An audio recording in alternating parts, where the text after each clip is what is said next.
everyone. And today we are going to discuss about module first that is related with classroom management.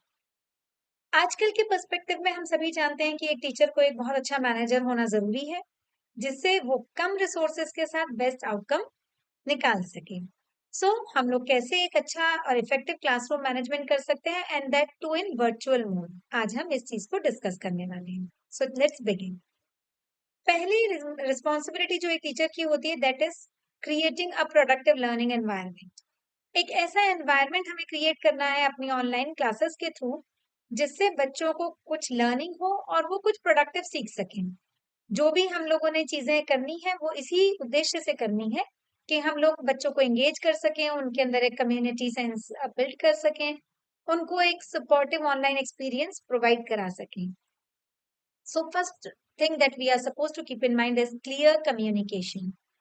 सबसे important चीज है कि जो भी चीज हमें बच्चों को बतानी है that should be very clear. आपकी आवाज से अगर हम बात करें तो भी वो क्लियर होनी चाहिए, बीच बीच में कोई ग्लिचेस नहीं होने चाहिए या कोई और ऐसा इशू नहीं होना चाहिए जिससे हम अपनी बात बच्चों को ठीक से कम्युनिकेट ना कर पाए।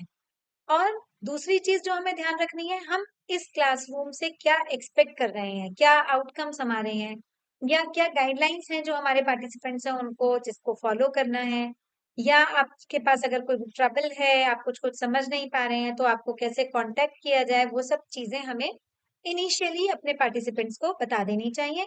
और जो भी क्वेरीज या कंसर्न्स हैं हमारे पार्टिसिपेंट्स की, उनको हमें रिस्पॉन्ड करना चाहिए। Another thing is engagement of strategies. हम लोग जब भी कभी वर्चुअल क्लासरूम में होते हैं तो हम लोग के पास एक बहुत बड़ा चैलेंज होता है कि हम लोगों को कैसे एंगेज करें। क्योंकि नॉर्मल क्लासरूम में जब स्टूडेंट्स होते हैं तो वो हमारे सामने होते हैं, हम उन्हें ऑब्जर्व कर सकते हैं। जब वो इंटरेस्ट नहीं ले रहे हैं तो हम कुछ अलग कर सकते हैं, स्टिमुलस वेरिएशन जिसको हम कहते हैं। मान लीजिए एक तरह से बच्चे रिस्पॉन्ड नहीं कर रहे हैं तो हम अपनी स्किल को चेंज कर देते हैं या कुछ और ऐसा कर लेते हैं जिससे बच्चे एंगेज हो जाएं। लेकिन ऑनलाइन मोड में ये पता लगा पाना भी हमारे लिए एक प्रॉब्लमेटिक टास्क होता है कि कोई बच्चा एंगेज हो रहा है या नहीं हो रहा है। ये भी हो जाता है कि बच्चे इंटरेस्ट नहीं ले रहे होते हैं, वीडियो ऑफ कर देते हैं तो they could be busy in something else. तो हम लोगों को कैसे एंगेज रखना है, इसके लिए हम क्या करेंगे, हम वीडियो सेशंस कर सकते हैं। लाइक हम लोग पीपीटी यूज कर रहे हैं या कुछ छोटे छोटे क्लिप्स हम अपनी क्लास में बच्चों को दिखा सकते हैं। डिस्कशन बोर्ड्स हम क्रिएट कर सकते हैं। ओपन डिस्कशन हम लोग ज्यादा इनिशिएट करें तो उससे बच्चे पार्टिसिपेट करेंगे।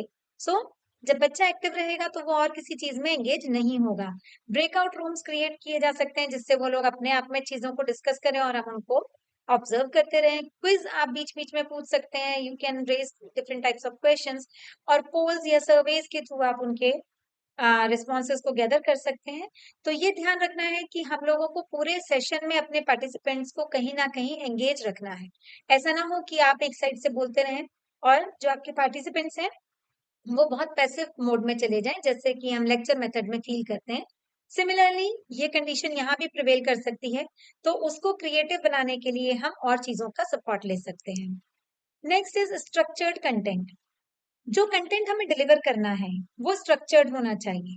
Means easy to difficult move करना चाहिए, नोन टू अननोन आप मूव करें।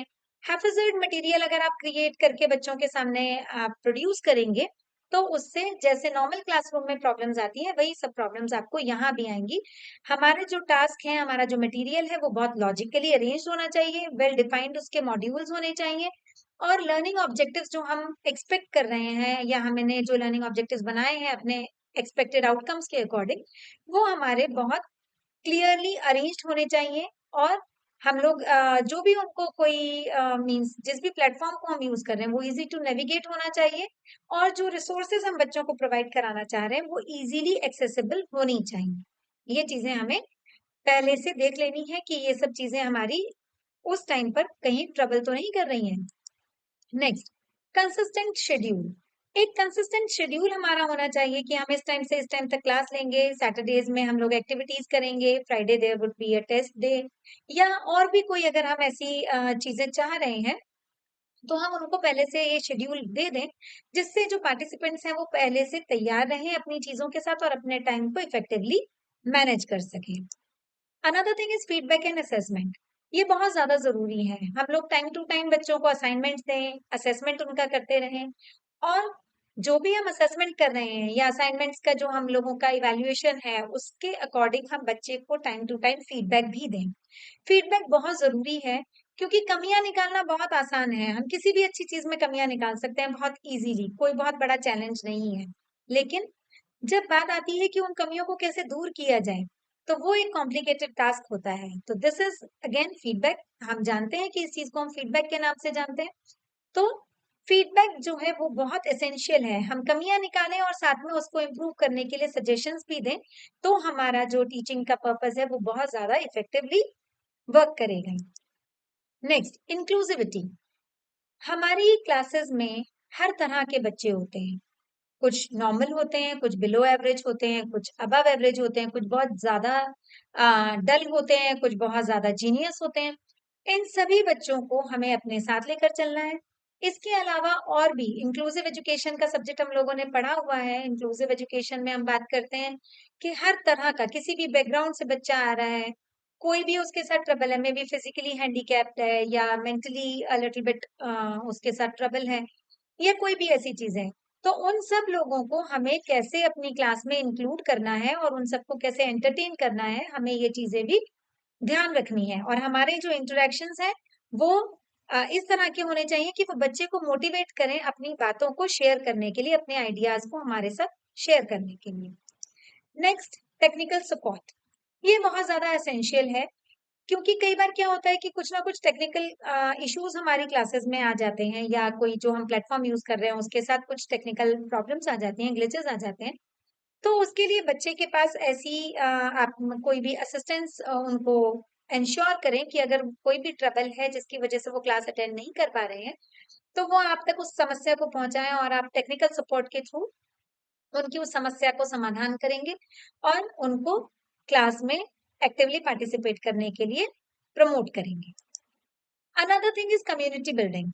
नॉर्मल क्लासरूम्स में कम्युनिटी बिल्डिंग के लिए बहुत ज्यादा एफर्ट नहीं करने पड़ते हैं, बट जब हम वर्चुअल क्लासेस में होते हैं तो ये हमारे लिए एक चैलेंज हो जाता है क्योंकि बच्चे फेस टू फेस एक दूसरे से मिलते नहीं है, बहुत स्ट्रांग बॉन्डिंग उनकी नहीं बन पाती है।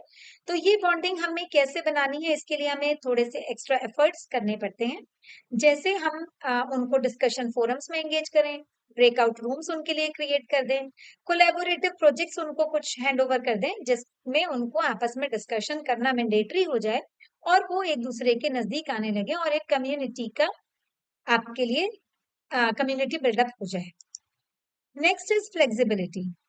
ऑनलाइन क्लासेस के साथ यही एक फायदा है कि हम लोग बच्चों को बहुत ज्यादा फ्लेक्सिबल एनवायरनमेंट दे पाते हैं क्योंकि ऑफलाइन क्लासेस जो होती हैं वो एक ही जगह पर एक ही तरह से होती हैं, उसी में बच्चों को टाइमली पार्टिसिपेट करना होता है।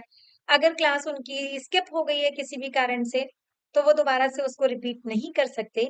लेकिन जो ऑनलाइन क्लासेस हैं वो इस चीज को सपोर्ट करती हैं।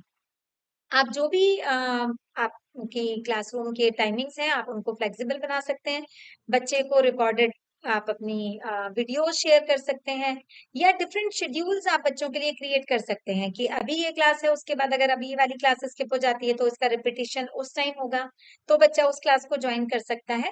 या और भी आप जिस भी तरह से आप फैसिलिटेट करना चाहते हैं, आप कर सकते हैं।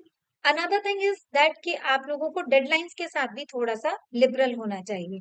किसी भी चीज़ की अगर आपने कोई प्रोजेक्ट दिया है बच्चों को, असाइनमेंट दिया है, तो जो उसकी डेडलाइन्स हैं, उनके साथ आप थोड़ा फ्लेक्सिबल हो सकते हैं कि अगर वो किसी वजह से नहीं आप तक पहुँच पा रही हैं, तो आप उसको नेक्स्ट डे 1 दिन का और एक्सटेंड कर सकते हैं या किसी और मीडियम से आप तक पहुँचाया जा सके, इस तरह की चीज़ें आप उसको बता सकते हैं।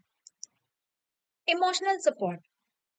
जो हमारा अफेक्टिव डोमेन होता है, भावात्मक पक्ष, जब तक बच्चे के भावात्मक पक्ष को शिक्षक स्पर्श नहीं करता तब तक उसकी लर्निंग पूरी नहीं होती है। इसीलिए टीचर का होना जरूरी है, अदरवाइज ऑनलाइन पोर्टल से हम लोग बहुत कुछ सीख सकते हैं, लेकिन उसमें सबसे बड़ा प्रॉब्लम क्या है कि हम भावात्मक रूप से चीजों के साथ अटैच नहीं हो पाते हैं। तो इमोशनल सपोर्ट भी बहुत ज्यादा जरूरी है। हमें ये समझना होगा कि बच्चे के साथ ऑनलाइन क्लासेस करते हुए कुछ स्ट्रेस भी होता है, कुछ चैलेंजेस भी होते हैं। उन चीज़ों को ओवरकम करने में बच्चे को थोड़ा टाइम लगेगा और उसको इस तरह की रिसोर्सेज हमें प्रोवाइड करानी चाहिए जो बच्चे की मेंटल हेल्थ को सपोर्ट कर सके और एक अच्छा एनवायरनमेंट क्रिएट करके एक अच्छी हेल्थ मेंटेन करने में बच्चे को हेल्प करें। क्योंकि अगर बच्चा भावात्मक रूप से स्ट्रांग है, तो वो कॉग्निटिव जो डोमेन है उसका, वो भी बहुत इफेक्टिवली वर्कआउट करेगा। Another thing is professional development. आपको अपना प्रोफेशनल डेवलपमेंट करना ही होगा। टाइम टू टाइम आप चीजों को सीखते रहें, क्योंकि हर रोज नई टेक्नोलॉजी आ रही है, हर रोज नई नई प्रैक्टिसेस आप देख रहे हैं। लोग डिफरेंट डिफरेंट आइडियाज को इनकलकेट करते हैं, डिफरेंट डिफरेंट आइडियाज को अपनी टीचिंग के साथ एसोसिएट करते हैं बेस्ट प्रैक्टिसेस में, जिससे उनका रिजल्ट करता है, मीन्स बेस्ट कुछ आउटकम निकल जाता है। तो आपको भी उन टेक्नोलॉजी से, उन सब चीजों से खुद को कांटेक्ट में लाना होगा और उन्हें लर्न करके अपनी प्रैक्टिसेस के साथ उनको मर्ज करना होगा। जब आप ऐसा करेंगे तो बच्चा और ज्यादा इफेक्टिवली सीख पाएगा। Another thing is continuous improvement. Continuous improvement क्यों जरूरी है? क्योंकि हम अगर कभी टीचिंग कर रहे हैं, क्लासेस ले रहे हैं, तो हम हो सकता है सेम लेवल पे चलते जा रहे हैं, या जो गलतियां हम कर रहे हैं जिसकी वजह से बच्चा हमारी कोई बात नहीं समझ पा रहा है, हम उस गलती को रिपीट करते जा रहे हैं अपनी हर क्लासरूम में। तो उसके लिए हमें फीडबैक बच्चे से लेना चाहिए कि बच्चा हमें बताए कि कहाँ पर कोई प्रॉब्लम है, या हम लोगों को कौन सी और स्किल्स या कौन से टीचिंग मेथड्स हमें अपनी टीचिंग के साथ ऐड कर लेने चाहिए, जिससे कि उनको ज्यादा इफेक्टिवली समझ में आ सके। तो उस चीज के लिए हम लोगों को बच्चे से फीडबैक लेना बहुत ज्यादा जरूरी है। Another thing is celebration of achievements. अगर किसी बच्चे का छोटा सा भी कोई अचीवमेंट है, you just need to celebrate it. कुछ भी बच्चे ने सक्सेसफुल काम किया है, उसको आप एनकरेज कीजिए, पॉजिटिव एनवायरनमेंट क्रिएट कीजिए अपनी क्लास में। हर छोटी बड़ी चीज को एंजॉय करने से बच्चे के अंदर उत्साह बढ़ता है और वो आगे और ज्यादा कुछ करने का प्रयास करता है। तो celebration of achievements is mandatory for online as well as offline classes. Another thing जो बहुत ज्यादा कॉम्प्लिकेटेड है, दैट इज डेटा प्राइवेसी। हमें डेटा प्राइवेसी स्ट्रिक्टली मेंटेन करनी चाहिए, क्योंकि अगर डेटा हमारे पोर्टल से या हमारे प्लेटफॉर्म से कहीं बाहर जाता है, तो वो बच्चों की पर्सनल इंफॉर्मेशन हो सकती है, उससे बच्चे को कोई बहुत बड़ा हार्म हो सकता है। इसलिए डेटा प्राइवेसी हमें मैंडेटरी है कि हम उसको मेंटेन करके रखें, और जितने भी मेजर्स हम उसको प्रोटेक्ट करने के लिए कर सकते हैं, वो मेजर्स हम लें। आई होप आपको ये सब कुछ समझ में आया होगा और ये वीडियो आपको इंटरेस्टिंग और बेनिफिशियल लगी होगी। Thank you.